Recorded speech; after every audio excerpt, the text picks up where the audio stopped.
Corona ने दुनिया भर को परेशान करके रख दिया है। ऐसे में हर मुल्क एहतियाती तदाबीर के साथ साथ कोरोना चेन को तोड़ने के लिए हिकमत अमली बना रहा है। कई मुल्कों में इसको कामयाबी से रोक भी दिया गया है, लेकिन भारत में ऐसा नहीं हो पा रहा है। रोज बरोज हजारों मरीजों का इजाफा दर्ज किया जा रहा है। अमवात की शरह भी बढ़ रही है। नांदेड़ में भी जिला इंतजामिया की जानिब से मुख्तलिफ तदाबीर इख्तियार की गई, लेकिन इसका कोई हासिल नहीं हुआ। समाजी तंजीमें कोरोना के तेजी से फैलाव को इंतजामिया की मौसर हिकमत अमली की नाकामी के तौर पर देख रहे हैं। समाजी तंजीमों का कहना है कि कोरोना को खत्म करने के लिए सिर्फ पॉजिटिव मरीजों के अस्पताल आने का इंतजार करना कोई हिकमत अमली नहीं है, बल्कि इसके लिए हर शहरी तक पहुंच बनानी होगी। जो लोग अभी भी कोरोना से मुतासिर नहीं हुए हैं, उन तक क़ुव्वत मुदाफ़ियत की मुफ्त दवाई पहुंचानी होगी। इसके लिए रिटायर्ड मुलाजिमीन का इस्तेमाल भी किया जा सकता है। खुसूसी तौर पर रिटायर्ड फौजियों की खिदमत हासिल की जा सकती है। वहीं महकमे सेहत के तहत खिदमत अंजाम देने वाले मुलाजिमीन का भी हर 15 दिन को कोविड टेस्ट किया जाना चाहिए। समाजी तंजीम movement for peace and justice ने इसी तरह की हिकमत अमली बनाने की इंतजामिया से अपील की है। MPJ के एक वफ्द ने जिला कलेक्टर से मुलाकात की और इन्हें एक मेमोरेंडम सौंपा, जिसमें इंतजामिया को अपनी हिकमत अमली में तब्दीली करने का मशवरा दिया गया। इस वफ्द में MPJ के जिला सदर फिरोज खान गाजी, अल्ताफ हुसैन, अफरोज पटेल, मोहम्मद वसीम व दीगर शामिल थे। आज MPJ movement for peace and justice MPJ Nanded की जानिब से ज़िला कलेक्टर को एक निवेदन दिया गया और उसमें बहुत से सुझाव दिए गए।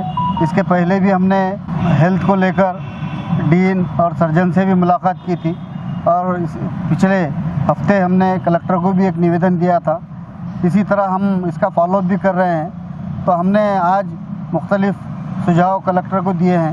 पहला हमारा सुझाव ये था कि जो रिटायर्ड जो फौजी है और जो हेल्थ के सेक्शन में काम करते हैं, ऐसे लोगों को मतलब इनकी सेवा ली जाए, इनकी खिदमत हासिल की जाए, ताकि यहाँ पे जो आरोग्य का जो मामला है वो बहुत खस्ता हाल है, तो उनकी सेवा से मतलब यहाँ कुछ सुधार आ सकता है। इस तरह का हमने पहला मुतालबा किया है। हमारा दूसरा मुतालबा यह है, जो कर्मचारी जो हमारे कोविड हेल्थ के योद्धा है, ये जो काम कर रहे हैं, इनका कोविड टेस्ट वगैरह कुछ बहुत कम हो रहा है। तो हमारा ये भी सुझाव रहा कि हमने ये मुतालबा किया कि हर 15 दिन को ये हमारे जो कर्मचारी खिदमत अंजाम दे रहे हैं, तो हर 15 दिन को इनका कोविड टेस्ट किया जाए और इनकी जान और जान की हिफाजत के लिए इक़दाम उठाए जाएं। नगर पालिका के हमारे 6 जोन हैं महापालिका के, तो जोन वाइज जो स्वैब का टेस्ट करवाया जाए, ताकि बड़े पैमाने पर अगर ये टेस्ट होते हैं तो ये जो बीमारी जो फैली है, महामारी फैली है, इसकी रोकथाम में भी मदद मिलेगी। कि मालेगांव की तर्ज पर यहाँ भी जो यूनानी काढ़ा है उसका इस्तेमाल किया जा सकता है। यहाँ सेंट्रल गवर्नमेंट और स्टेट गवर्नमेंट की जानिब से करोड़ों रुपया खर्च करके नांदेड़ ज़िला आयुर्वेदिक कॉलेज में, हॉस्पिटल में यूनानी रिसर्च सेंटर कायम है। उसका इस्तेमाल किया जा सकता है और उसको यहाँ अवाम को उसका फ़ायदा दिलाया जा सकता है। इस तरह का हमने ये भी एक सुझाव दिया है।